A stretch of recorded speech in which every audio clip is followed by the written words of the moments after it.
অয়ন্তিকা। অয়ন্তিকা পুরো পরী লাগছে তো। Thank you sir. তুমি নদিয়ার কোথায় থাকো? কৃষ্ণনগর। কৃষ্ণনগর। আমার বাড়ি রানাঘাটে, জানো তো? হ্যাঁ। কৃষ্ণনগর আরেকটু দূরে। কতক্ষণ লাগলো আজকে আসতে? 4 ঘন্টা। 4 ঘন্টা লেগে গেল? ট্রেনে এসেছি। ট্রেনে এসেছো? কৃষ্ণনগর কেন নাম হয়েছে বলো তো? জানি না। ওখানে একজন রাজা ছিলেন। কোন রাজা বলো তো? খুব বিখ্যাত রাজা। বলেনি কেউ তোমায়? না। রাজা কৃষ্ণচন্দ্র। বারোদোলের মেলা হয়, জানো তো? হ্যাঁ। গেছো কখনো? হ্যাঁ। ওই যে রাজবাড়ি, হ্যাঁ। ওইখানেই ওনার রাজত্ব ছিল আগে। ওনার নাম অনুসারেই পুরো শহরের নাম হয়েছে। আরো আছে না কৃষ্ণনগরের মাটির পুতুলের জায়গা? হ্যাঁ। গেছে ওখানে? হ্যাঁ। পুতুল কিনতে? হ্যাঁ। কি কি পুতুল কিনেছো ওখান থেকে? ঘোড়া কিনেছি, তারপরে মানে আমার মতো ড্রেস পরা একটা পুতুল কিনেছি। আচ্ছা, বাহ। আর একটা কারণেও কিন্তু কৃষ্ণনগর বিখ্যাত, কি বলতো? সরপুরিয়া। সে তো খাবার দাবারের দিকে আমি চলে গেলে আবার অন্যদিকে চলে যাব। পুজো? কোন পুজো? জগদ্ধাত্রী পুজো? হ্যাঁ। তাই তো? বলো এবার তোমার গান সম্বন্ধে বলো। গান গাইতে কতটা ভালো লাগে? খুব ভালো লাগে। খুব ভালো লাগে। কে শেখায়?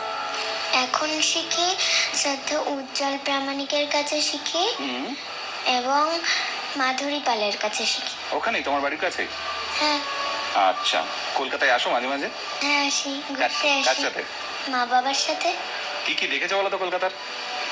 ইকো পার্কে শুনেছি, কিন্তু আমার বার্থডেতে যাওয়ার ইচ্ছা, যাব। আচ্ছা, ভিক্টোরিয়া দেখোনি এখনো? না। ঠিক আছে, যখন এরপরে আসবে তখন বলবে আমাকে এগুলো দেখাবে। Victoria Memorial. আজকে জুতে যাব। ও বাহ, হ্যাঁ ঠিক, আলিপুর জু আছে, আরো আছে বিড়লা প্ল্যানেটোরিয়াম। খুব সুন্দর সুন্দর জায়গাগুলো, যাবে কিন্তু। হ্যাঁ। হ্যাঁ। কি শোনাবে বলো আমাদের? অলিরও কথা শুনে।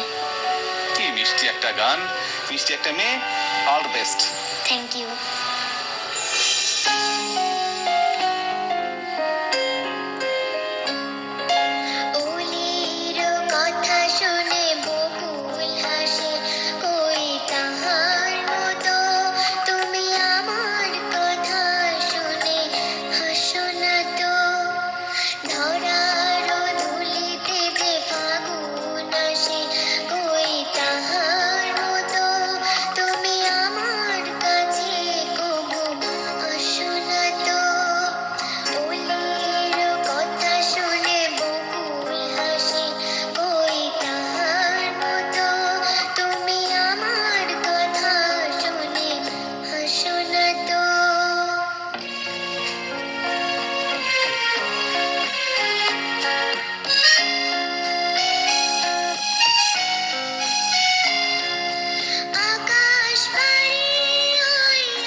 আসছি তো।